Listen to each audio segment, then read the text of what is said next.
Hello my dear students, আজকে আমরা biological classification থেকে অ্যাজ ইউজুয়াল নিট 2025-এর জন্য কিছু ইম্পর্টেন্ট এমসিকিউজ ডিসকাস করব। আজকে আমাদের 6th এপিসোড। চলো স্টার্ট করা যাক। আচ্ছা, মাইসিলিয়াম অফ মিউকার আর এটা হবে aseptate and coenocytic. Match the following, column 1 column 2 দেওয়া আছে। তাহলে ডেসমিডটা হবে প্যাসিভলি ফ্লোটিং, এটা আগেও আমি দিয়েছি, এটা বোধহয় ফার্স্ট এপিসোডে দেওয়া ছিল এই শর্ট কোশ্চেনটা, ডেসমিডের সঙ্গে ম্যাচিং। গনিউলাক্স হচ্ছে অ্যাক্টিভলি মুভিং। স্লিপিং সিকনেস হচ্ছে ট্রাইপ্যানোসোমা। আর 2 ফ্ল্যাজেলা আছে ইউগ্লিনার ক্ষেত্রে। তাহলে কারেক্ট আনসার হবে 1. Fungi that are used as food, Agaricus আর morels and ট্রাফেলস।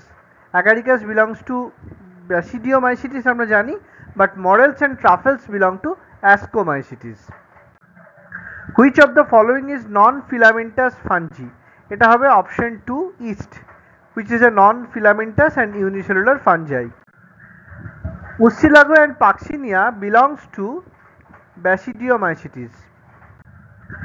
Wheat rust causing fungus belongs to এটা হবে Basidiomycetes. Dikaryon formation occurs in both Ascomycetes and Basidiomycetes. Option 4 টা হবে.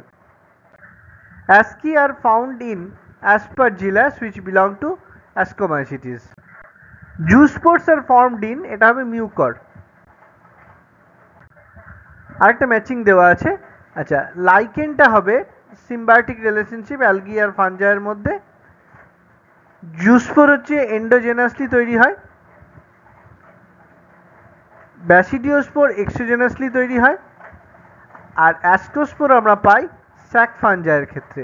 তাহলে অপশন 3টা হচ্ছে কারেক্ট আনসার। আজকে এতটাই থাক। Thank you, all the best.